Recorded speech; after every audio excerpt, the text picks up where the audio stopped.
Good morning दोस्तों, मेरा नाम Sandeep Kumar Reddy from engineers competitive training academy. आज हम लोग आर्मी टेक्निकल एग्जामिनेशन पेपर जो कि बेलगाम में एग्ज़ाम हुआ था 2017 में, ये ओरिजिनल पेपर्स है दोस्तों। अगर आपको चाहिए जितने भी प्रीवियस ईयर पेपर्स के साथ पूरा मटेरियल अगर आपको चाहिए, आप मुझे कॉल कर सकते हैं।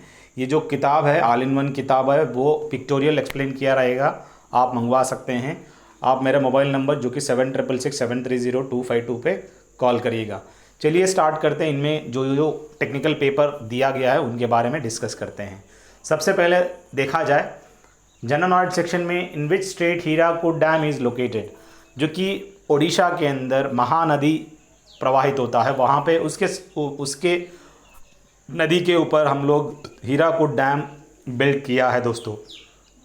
अगर बात करें आंध्र प्रदेश में कौन सा ब्रिड्जेस देख सकते हो, आप मुझे कमेंट सेक्शन में ज़रूर बताइएगा। अलग अलग सेक्शन जो कि अलग अलग जगह अलग अलग डैम्स के बारे में आपको पता होना ज़रूरी है। अगर मैं कहूँ सतलेज नदी तट पर कौन सा है, वो आप मुझे कमेंट सेक्शन में ज़रूर बताइएगा। अगर प्रीवियस ईयर वीडियोस अगर आपने देखे होंगे तो आपके लिए आसान हो सकता है। अगला विंग्स ऑफ फायर जो किताब है, APJ अब्दुल कलाम आज़ाद जो कि प्रीवियस प्रेसिडेंट ऑफ इंडिया भी रह चुके थे और साथ में मिसाइल मैन ऑफ इंडिया के नाम पे भी जाना जाते हैं। इग्नाइटेड माइंड्स, इंडिया विजन 2020, ये तीनों किताब आप देख सकते हो। बाकी अब्दुल कलाम आज़ाद पहला एजुकेशन मिनिस्टर है दोस्तों। विक्रम सेठ किसके लिए फेमस है, आप मुझे कमेंट सेक्शन में ज़रूर बताइएगा। और लास्ट सिख गुरु के बारे में पूछा जा रहा है। अगर मैं कहूँ पहला सिख गुरु कौन है, पहला सिख गुरु सभी जानते हैं, गुरु नानक देव है दोस्तों। 10वां सिख गुरु जो कि गुरु गोविंद सिंह है दोस्तों। ठीक उसी तरह अर्जुन देव, तेज बहादुर अलग अलग गुरु है, आपको मालूम होना ज़रूरी है। रामदास गुरु है, ये लोगों के बारे में अलग अलग। अगर मैं कहूँ गुरुमुखी स्क्रिप्ट किस गुरु ने दिया है, आप मुझे कमेंट सेक्शन में ज़रूर बताइएगा। नागरहोल वाइल्ड लाइफ सेंचुरी, ये कौन सा स्टेट में देख सकते हो, कर्नाटक में आप ये देख सकते हो। अगर मैं कहूँ सिलिकॉन वैली कहाँ पर देखने को मिलेगा, वो है केरल में। अलग अलग जगह अलग अलग जो सेंचुरीज है वो याद रखिएगा। अगर मैं कहूँ मानस सेंचुरी कहाँ पर है, वो है काजीरंगा और मानस अलग अलग। काजीरंगा ओडिशा, काजीरंगा इज़ इन असम और मानस भी असम में आप देख सकते हो। When was the first Swedish movement in India launched on a large scale, 1905, जो कि पार्टीशन ऑफ बंगाल भी इसी साल में हुआ था। लार्ज स्केल में स्वीडिश मूवमेंट स्टार्ट भी हुआ था 1905 में। 1919 में जलियांवाला बाग मस्करे, जो कि वहाँ पे जनरल डायर जाके अमृतसर में ये हादसा हुआ, और 1920 में क्या था और 1930 में क्या था, आप मुझे कमेंट सेक्शन में बता सकते हैं। नॉन कोऑपरेशन मूवमेंट कौन से साल में, ज़रूर बताइएगा। अगर मैं कहूँ यहाँ बॉर्डर, हर कंट्री का एक बॉर्डर होता है, ठीक उसी तरह अगर मैं कहूँ एक पिक्चर अगर आपने देखे होंगे उसके साइड में फ्रेम होता है, तो बॉर्डर नेशन आप देख सकते हो, तो ठीक उसी तरह आप पिक्चर्स का भी एक आउटलाइन जो फ्रेम होता है वो देख सकते हो। अब बात करें यहाँ पे Z9U8, यहाँ पे सवाल दिए गए हैं, 2 सवाल आ गया, आप दोनों सवाल याद रखिएगा।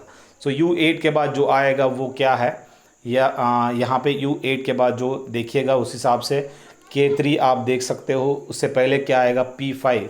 आंसर अगर P5 दिया है तो आप आराम से आंसर P5 रख दीजिए। अगर यहाँ अगला देखिए, OLPH को हम लोग किंग लिखा है, यानी जो भी वर्ड्स दिए हैं वो के बाद 3 का गैप, 2 का गैप, 1 का गैप, 0, इस तरह आप देख सकते हो अलग अलग। सो आराम से आप अगला जो आएगा वो टर्न आएगा उसी 3210 गैप के हिसाब से। यहाँ पे एक और सवाल है कि ऑरेंज को हम लोग कह रहा है बटर, बटर को कह रहा है सोप, सोप को कह रहा है इंक, इंक को कह रहा है हनी, हनी को कह रहा है फिर ऑरेंज।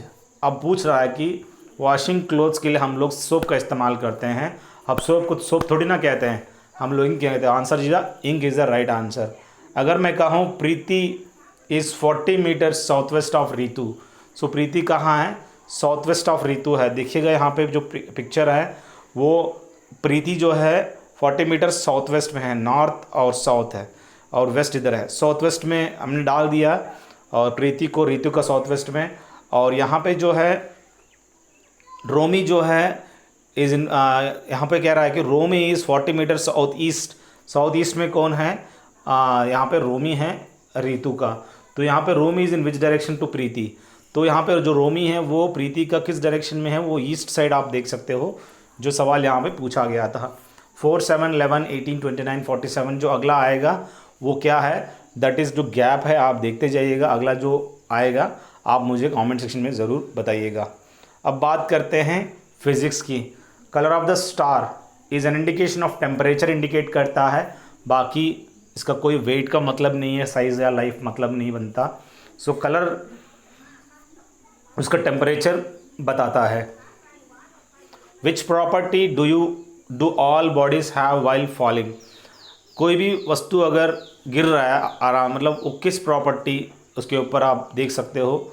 वो है एक्सेलरेशन, क्योंकि वेलोसिटी आप देख सकते हो उसका एक्सेलरेशन बढ़ते जाएगा, तो वो चीज़ आप यहाँ पे देख रहे हो। और two bodies of different masses have the same kinetic energy, their momentum will be different and more for their heavier body. देखिएगा डिफरेंट मासेस है, उनका काइनेटिक एनर्जी बराबर है, पर मोमेंटम कैसा है? वो अलग अलग बॉडी का वेट की वजह से अलग अलग मोमेंटम देख सकते हो। द यूनिट ऑफ डाइन किसका संबंधित है? फोर्स के सीजीएस यूनिट है दोस्तों, डाइन। अगर मैं कहूँ फोर्स का एमकेएस यूनिट क्या है? न्यूटन है दोस्तों। ऐसे अलग अलग आप इलेक्ट्रिकल मैग्नेटिक इंडक्शन का क्या यूनिट है आप मुझे कमेंट सेक्शन में बता सकते हैं। A pressure cooker reduces cooking time.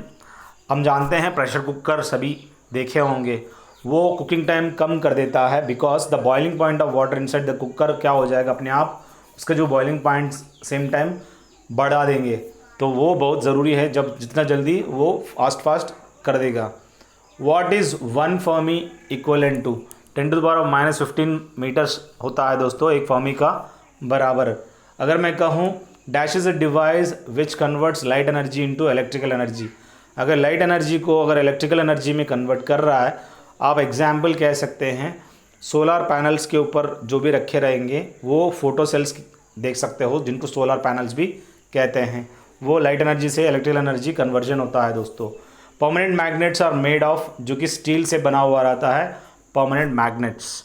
अगर मैं कहूँ कॉपर, जो कि लाइटनिंग अरेस्टर घरों में जो डोमेस्टिक यूज़ के लिए कॉपर का इस्तेमाल करते हैं। सॉफ्ट आयरन सभी जानते हैं, बहुत सॉफ्ट देखने को मिलता है। Equation of relation between force mass and acceleration, जो कि force equal to mass and acceleration equation है दोस्तों। ये लॉ ऑफ मोशन, जो कि सेकेंड लॉ ऑफ न्यूटन, उन्होंने ये बताया गया है मोमेंटम का और फोर्स कह सकते हो। और यूनिट ऑफ डेंसिटी, जो कि ऐसा ही इकाई पूछा गया है, density is equal to mass by volume, kg पर क्यूबिक मीटर कह सकते हैं। एनर्जी जो कि जॉल एक्स वगैरह सभी जानते हैं, एक्स में मेजर करते हैं, मीटर लेंथ के लिए, जॉल एनर्जी के लिए। अब बात करें temperature of A block of iron, जो कि 140 फ़ारेनहाइट है, उसका टेम्परेचर सेल्सियस में अगर करें C-0/100 is equal to F-32/। अभी आप F-32 यहाँ पे जो आएगा रीडिंग वो आप मुझे कमेंट सेक्शन में ज़रूर बताइएगा। C-0/100 is equal to F-32 क्या है, कमेंट सेक्शन में ज़रूर बताइएगा। अब बात करें the law applicable for determining the apparent change in frequency when a source of motion is Doppler's effect कह सकते हैं इसको। और सभी जानते हैं जब एक ट्रेन दूर से आ रहा है तो कम आवाज़ रहेगा, जब पास आएगा ज़्यादा आवाज़ देखने को मिलेगा। तो वो जो अपेरेंट चेंज है फ्रीक्वेंसी का सोर्स ऑफ मोशन, वो है डॉपलर इफेक्ट। गैलीलियोस लॉ क्या है, हैगेन्स लॉ है, न्यूटन्स लॉ क्या है, आप तो जानते ही हैं अलग अलग। Bye means of transformer what can be increased और डिक्रीज्ड, यहाँ पे अल्टरनेट करंट वोल्टेज कह सकते हैं। ट्रांसफार्मर से हम लोग बढ़ा सकते हैं या घटा सकते हैं अल्टरनेट करंट का जो वोल्टेज को। ये आप घरों में जो करंट यूज़ करते हैं वो अल्टरनेट करंट वोल्टेज ही हम देख सकते हो। टेस्ला किसका इकाई है दोस्तों? मैग्नेटिक फील्ड का इकाई है टेस्ला। अगर मैं कहूँ मैग्नेटिक इंडक्शन या मोमेंट और इलेक्ट्रोमैग्नेटिक इंडक्शन का इकाई क्या है, ज़रूर कमेंट सेक्शन में इनका ज़रूर बताइएगा। अलग अलग का आप देख सकते हो। वेबर किसका यूनिट है, यहाँ पे टेस्ला तो आ गया, तो यहाँ पे वेबर किसका यूनिट है, आप मुझे कमेंट सेक्शन में ज़रूर बताइएगा। इनका कहीं ना कहीं आपको सवाल आते ही हैं। Newton disc when rotated rapidly, एक न्यूटन डिस्क होता है जिसके ऊपर कलर कलर ऐसे दिया रहेगा, उसको ऐसे घुमाओगे ना तो आपको एकदम वाइट दिखेगा, तो फाइनल में जो कलर दिखेगा वो वाइट ही रहेगा दोस्तों। अब बात करें केमिस्ट्री की, फंक्शनल ग्रुप ऑफ आल्डिहाइड्स क्या है, -CH वो कह सकते हैं जो कि फंक्शनल ग्रुप ऑफ आल्डिहाइड है दोस्तों। और most stable configuration of N butane क्या होता है, ज़्यादा स्टेबल कॉन्फ़िगरेशन जो कि एन ब्यूटेन का स्टैगर्ड आर एंटिल कह सकते हैं, जिनकी कॉन्फ़िगरेशन ऑफ एन ब्यूटेन। अगर मैं कहूँ which of the following is a natural gas, जो कि कार्बन डाइऑक्साइड है दोस्तों, जो कि नेचुरल गैस कह सकते हैं। और main constituent of LPG cylinder के अंदर सबसे ज़्यादा ब्यूटेन देख सकते हो, जिसको हम लोग C2 जो कि ब्यूटेन का C4H10 कह सकते हैं। और CH4 मीथेन होता है दोस्तों, C3H8 जो कि प्रोपेन का होता है। ये सब आपको मालूम होना ज़रूरी है। अगर मैं कहूँ CH4 मीथेन बायोगैस के अंदर आपको देखने को मिलेगा। किसको हमें लाफिंग गैस के नाम पे जाना जाता है, नाइट्रस ऑक्साइड को कहते हैं दोस्तों। बाकी सल्फर डाइऑक्साइड को मास्टर ऑफ ऑल एसिड्स कहते हैं। अब बात करें which of this are most reactive, यहाँ पे जो सोडियम है काफ़ी ज़्यादा रिएक्टिव है दोस्तों। और क्योंकि थोड़ा सा एटमॉस्फेयर के साथ यहाँ पे वो एटमॉस्फेयर जो ड्रॉप्स है, ड्रॉपलेट्स अगर आ जाए सेम टाइम ब्लास्ट हो जाएगा। एल्यूमिनियम सबसे ज़्यादा मेटल जो कि एर्थ क्रस्ट में पाया जाता है। Which of the following elements has the highest melting point, जो कि बोरान को सबसे ज़्यादा मेल्टिंग पॉइंट आप देख सकते हो। जिंक ऑक्साइड इज़ कॉल्ड, जिसको हम फिलोसोफर्स वूल के नाम पे भी जाना जाते हैं। बाकी गोबर गैस के अंदर मीथेन देखने को मिलेगा। एप्सम सॉल्ट आप मुझे कमेंट सेक्शन में ज़रूर बताइएगा। अगर मैं कहूँ ग्लोबल सॉल्ट किसे कहते हैं, आप मुझे कमेंट सेक्शन में ज़रूर बताइएगा।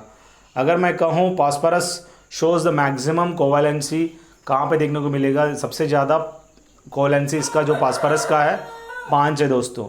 अगर मैं कहूँ ग्रीन विट्रियोल ब्लू विट्रियोल अलग अलग है।